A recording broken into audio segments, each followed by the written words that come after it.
Bacaan kita hari ini epistol dari Roma 12 ayat 6 ya, dan seterusnya. Demikianlah kita mempunyai karunia yang berlain-lainan supaya menurut kasih karunia yang dianugerahkan kepada kita, jika karunia itu adalah untuk bernubuat, baiklah kita melakukannya sesuai dengan iman kita. Jika karunia untuk melayani, baiklah kita melayani. Jika karunia untuk mengajar, baiklah kita mengajar. Jika karunia untuk menasihati, baiklah kita menasihati. Siapa yang bagikan sesuatu, hendaklah ia melakukannya dengan hati yang ikhlas. Siapa yang memberi pimpinan, hendaklah ia melakukannya dengan rajin. Siapa yang menunjukkan kemurahan, hendaklah ia melakukannya dengan sukacita. Hendaklah kasih itu jangan pura-pura, jauhlah yang jahat, dan lakukan yang baik. Hendaklah kamu saling mengasihi sebagai saudara dan saling mendahului dalam memberi hormat. Janganlah hendaknya kerajinanmu kendor, biarlah rohmu menyala-nyala dan layanilah Tuhan. Bersukacitalah dalam pengharapan, sabarlah dalam kesesakan, dan bertekunlah dalam doa. Bantulah dulu kekurangan orang-orang kudus dan usahakanlah dirimu untuk selalu memberikan tumpangan. Berkatilah siapa yang menganiaya kamu, berkatilah dan jangan mengutuk. Bacaan Injil kita tentang orang lumpuh yang disembuhkan, Matius 9 ayat 1 sampai 8. Sesudah itu naiklah Yesus ke dalam perahu lalu menyeberang, kemudian sampailah ia ke kotanya sendiri. Maka dibawa oranglah kepadanya seorang lumpuh yang terbaring di tempat tidurnya.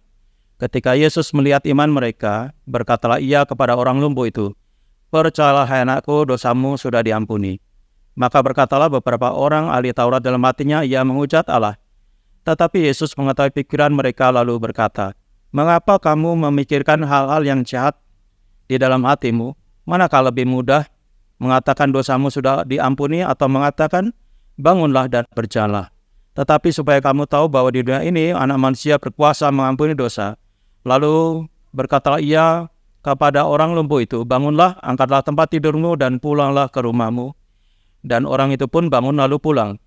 Maka orang banyak melihat hal itu takut, lalu memuliakan Allah yang telah memberikan kuasa sedemikian itu kepada manusia.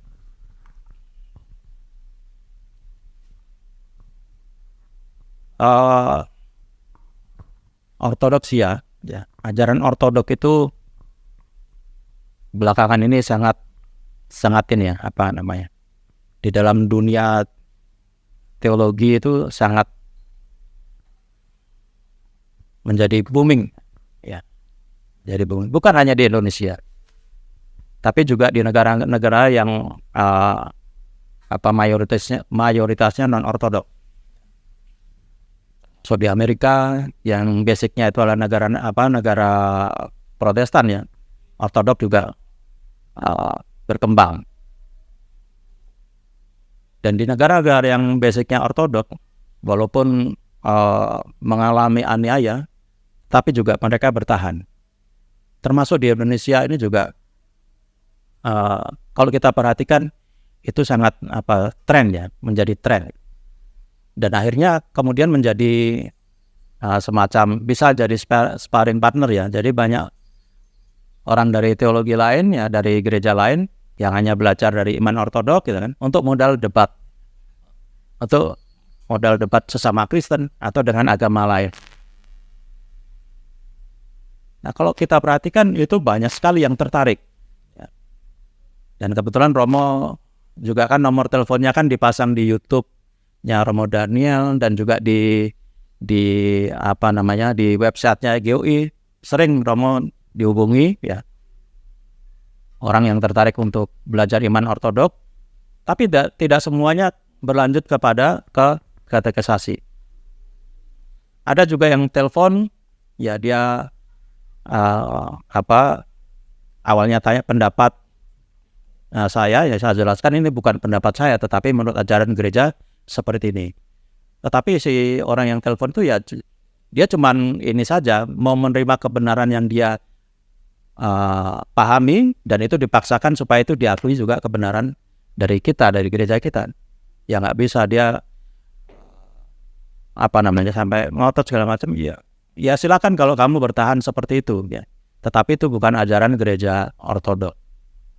Dan jangan paksakan pendapatmu itu diterima sebagai kebenaran oleh gereja ortodoks. Tetapi saya perhatikan juga, kalau kita perhatikan, seringkali ketika orang tertarik dengan iman ortodok, ya, senang sekali belajar, terus kemudian ikut katekisasi, ataupun dia mulai datang ikut ibadah, gitu kan, dan kemudian bergaul dengan umat-umat yang sudah ortodok.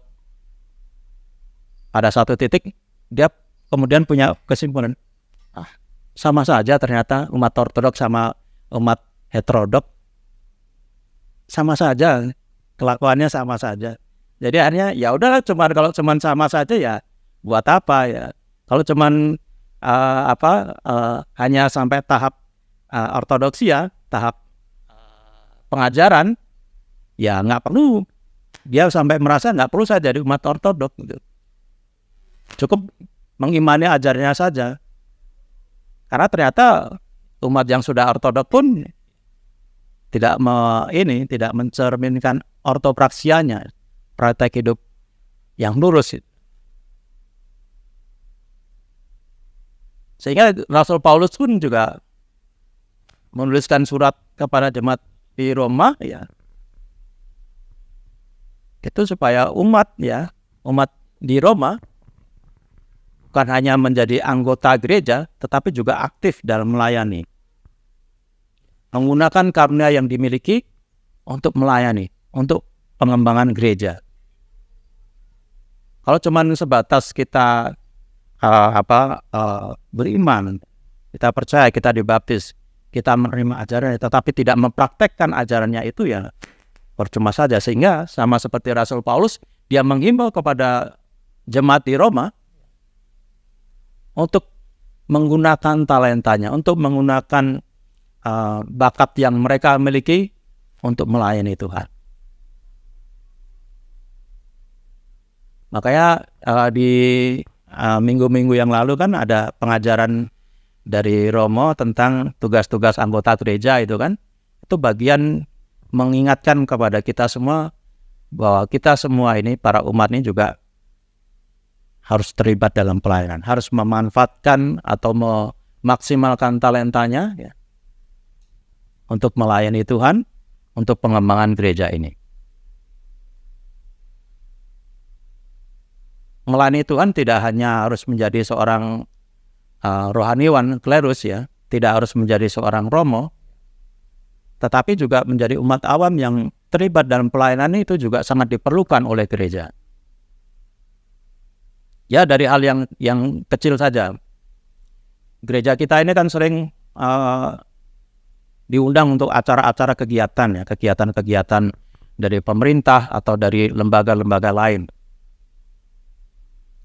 Dan itu hampir setiap minggu selalu ada itu, atau paling tidak sebulan sekali itu ada. Bahkan di bulan-bulan tertentu itu seminggu bisa ada berapa kali pertemuan. Ya contohnya yang minggu kemarin ada kegiatan apa itu dari Bimas Kristen yang untungnya itu online kan, Zoom meeting melalui online itu berapa 3 hari kalau nggak salah. Ya saya minta tolong waktu itu si Bu Luki yang ikut gitu kan. Karena kalau semuanya harus romo, ya romonya cuma satu di sekarang. Ya kan. Jadi juga diperlukan orang-orang awam yang terlibat dalam pelayanan kan itu kan. Tidak harus menjadi seorang romo. Ya puji Tuhan kalau ada yang terpanggil untuk menjadi seorang romo, puji Tuhan. Ya sama seperti minggu kemarin kan waktu ada diakon Abraham, itu kan sangat membantu romonya kan, litaninya diakon, ya. Romonya cuma mengucapkan doa-doa. Itu dalam hal liturgis, tetapi juga dalam hal non liturgis, kegiatan di luar. Gereja sangat membutuhkan, ya, orang-orang awam, ya. Orang-orang awam. Ya termasuk dalam pekerjaan, dalam kehidupan sehari-hari, ya umat kan bersosial, berjumpa dengan orang-orang yang non ortodok. Di situ juga kesempatan untuk untuk menjangkau mereka, untuk menjangkau jiwa-jiwa yang belum percaya pada Yesus.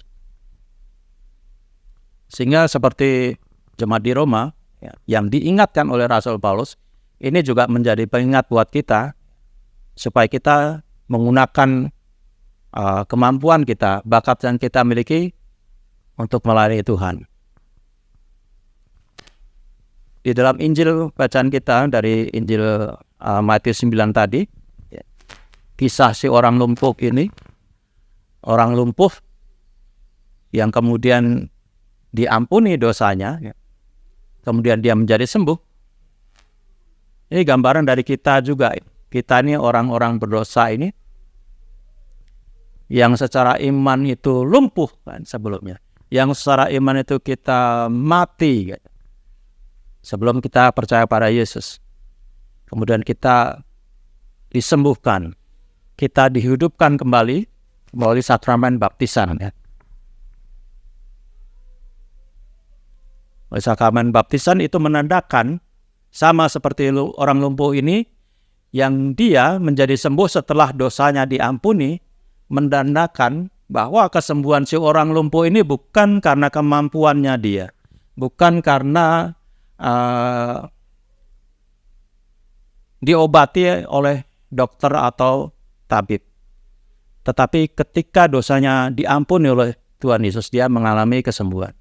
Demikian juga kita itu diampuni dosa kita itu disembuhkan dari kematian rohani kita, bukan karena kebaikan kita, bukan karena perbuatan kita, bukan karena amal kita, tetapi karena kemurahan Yesus. Karena Tuhan Yesus sendirilah yang mengampuni dosa-dosa kita. Dan sama seperti seorang lumpuh ini, setelah dia diampuni dosanya, kemudian diperintahkan oleh Tuhan Yesus untuk berdiri dan kemudian mengangkat tilamnya kan. Demikian kita juga kita dipanggil oleh Tuhan untuk menjadi percaya, bukan kemudian setelah dibaptis ya sudah diam-diam saja, tetapi juga harus mulai bangkit berdiri, mulai berjalan, mulai mengangkat tilam kita. Artinya ketika kita menjadi percaya kepada Yesus, kita dibaptis, kita pun juga harus mulai menghidupi iman kita, yaitu dengan ikut melayani pekerjaan Tuhan. Ya awalnya mungkin akan susah kan, akan susah karena belum terbiasa. Sama seperti si orang lumpuh ini setelah sekian tahun dia cuma terbaring kemudian dia harus membiasakan diri mulai untuk berjalan itu. Yang biasanya cuma tiduran, dia harus berlatih untuk berjalan. Setelah dia berlatih berjalan, dia mengangkat tilamnya. Kita pun demikian.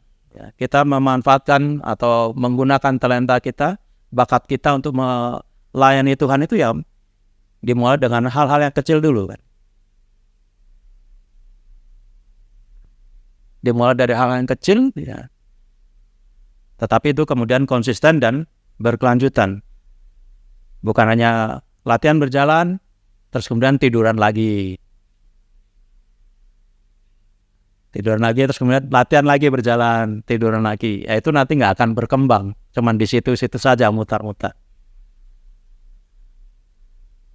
Nah, puji Tuhan ini hari ini ada Pak Andreas Joko,